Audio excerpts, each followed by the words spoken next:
So today we're going to talk about Immanuel Kant and his philosophy on the goodwill and the categorical imperative. Now, Kant's philosophy is derived from an excerpt in his groundwork of the metaphysics, and it holds two essential aspects to his idea of morality: the idea of the goodwill and the idea of the categorical imperative. So what is the goodwill? Well, Kant defines the goodwill as the only thing rational beings inherently possess of unconditional value.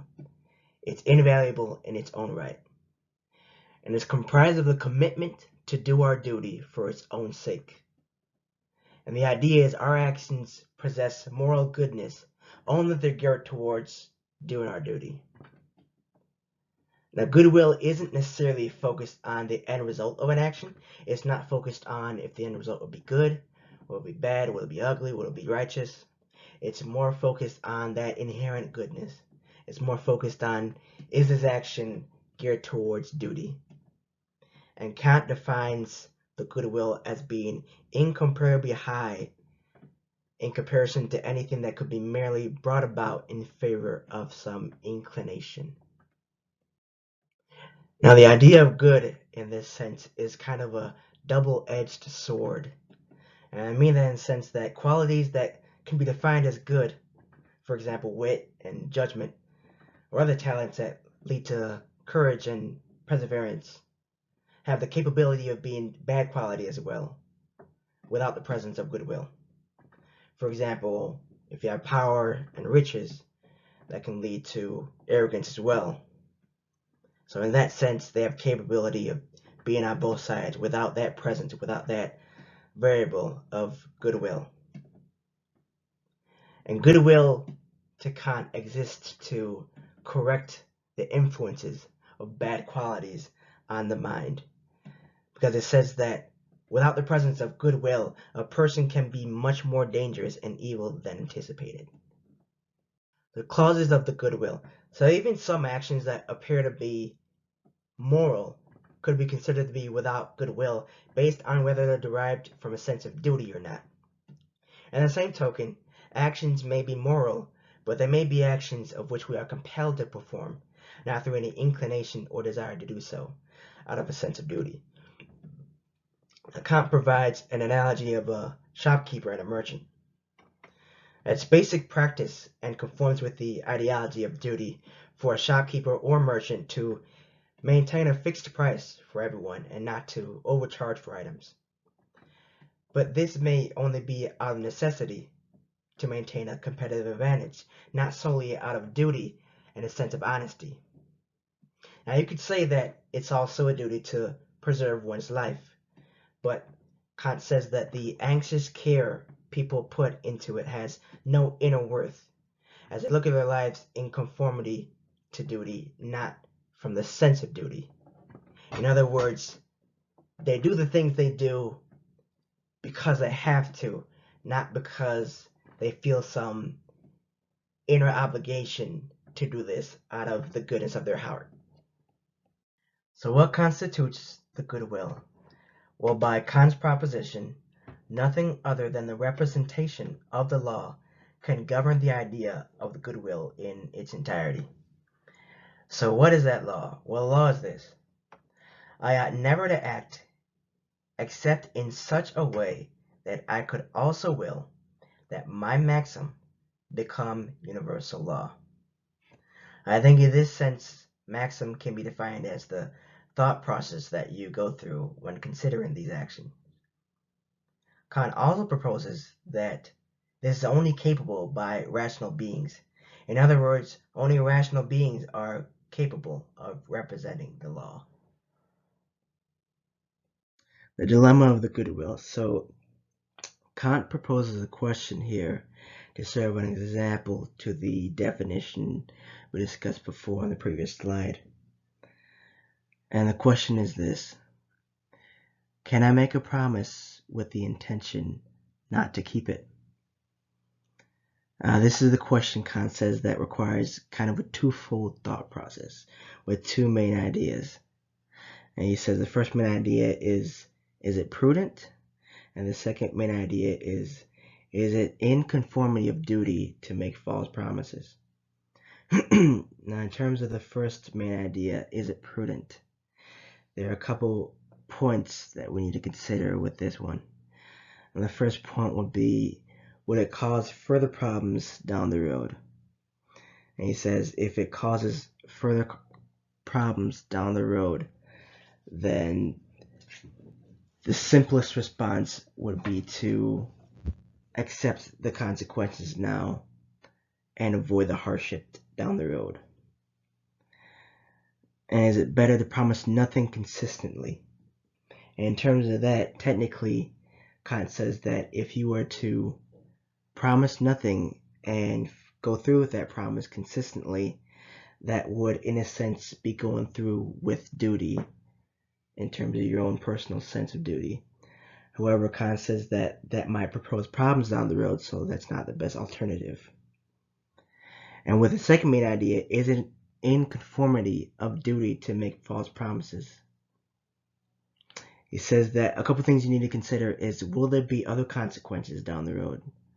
Will there be other consequences to consider if we were to make this a universal law, with the idea that everyone else would therefore be able to do this in a tight situation as well? And he says that with that consideration overall, the only thing that actually works, the only viable solution, is to follow whatever stems from a sense of duty and could be applied to universal law. He doesn't necessarily define what that is. He doesn't propose an answer per se, but whatever fits into your sense of duty, whatever stems from duty, and whatever can be applied to universal law is the moral response in this situation. It's not necessarily what benefits you the best, it's what stems from a sense of duty, what is the right thing to do in this situation. In terms of imperatives, there are two types of imperative that Kant mentions throughout this piece. There is the hypothetical imperative and the categorical imperative. Kant holds that all imperatives command either hypothetically or categorically, with the former or both in combination representing the practical necessity of a possible action as a means to achieving something else that one wills. The disparity between the two is the hypothetical imperative is an action that is good, but merely a means to something else. I think that's a bit self-explanatory in its definition. It's an action that's good, but it's a means to achieving something else. And the categorical imperative. The categorical imperative represents an action that is objectively necessary of itself without reference to another end.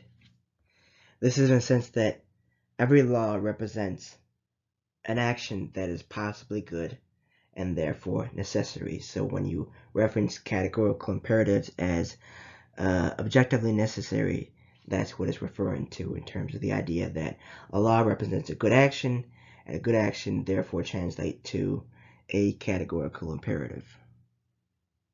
The categorical imperative is a term that Kant uses to imply the necessity of reason that applies to us no matter what we care about. Essentially, moral requirements are categorical imperatives. Kant gives an example that we must, for example, help someone that's in need, even if we don't want to, or if it gives us no benefit. Kant believed that the moral actions were rational actions, and that this philosophy applies to us all, because we all have our own rationales for obeying morality. The categorical imperative focuses more on the form and principle from which an action follows, not necessarily the end result, much similar to the goodwill philosophy. The idea behind it is that the imperative requires, beyond the law, only that the maxim be in conformity with the law, and the law contain no conditional limitation. In this sense, nothing is left but for the maxim to conform to the universality of law. And Kant holds that there's only one categorical imperative, and that is to act only in accordance with that maxim through which you can, and at the same time, will that it become universal law. And that kind of connects to another idea that Kant brings up, is the universal imperative of duty. And that is to act as if this maxim of your action were to become, by your will, a universal law of nature. So the action that you will to be a universal law in the categorical imperative, that now becomes a universal law of nature. So Kant gives us a bit of an example to extrapolate on the possible dilemmas of the categorical imperative. And the example follows as such. There's a person that is at the point of despair due to certain problems, but it possesses enough reason still to ask himself if it's contrary to his duty to take his own life. He then asks himself if the maxim of his action could become universal law of nature. But here comes the dilemma, because you have to remember, right, that essentially all of these universal laws, all of these universal laws of nature, so on and so forth, they all depend on the maxim first. So if his maxim and our rationale is that out of self-love, he's going to shorten his life period because if it's longer, it'll only prolong the pain and suffering. Could that apply as a universal law of nature? Because technically it makes logical sense, right? But in the same token, if this does apply as a universal law of nature, then everyone could just decide to opt out and shorten their life period because the hardships of life would only be prolonged and henceforth the pain and suffering. So therein lies a bit of a dilemma that you can see with the categorical imperative that Kant proposes here. So when we consider the dilemmas proposed by the categorical imperative, as well as all the outliers, the main answer that Kant proposes to that possible confusion is this. We allow ourselves, in actuality, transgressions of duty. We don't actually will for our maxim to become universal law in any sense. But he says that the opposite of our maxim should be universal laws, nevertheless. But the rationale behind the allowance of transgressions in Kant's eyes is this. Human beings, and any other rational beings, exist as an end to themselves, not as a means. We aren't meant to be malleable objects that bend and conform to the will of every other rational being. Kant proposes that it must be the will of all rational beings to be free of the wills of others, as the will of any inclination only has conditional worth. Essentially, we were meant to be free. So Kant proposes a final imperative that he defines as realistically practical. Act that you use humanity, whether in your own person or in the person of any other, always at the same time as an end, never merely as a means. That's the overall message that Kant tries to convey throughout all of this. Humans aren't meant to be used as a means to an end, but to be free and rational beings with a unique sense of morality.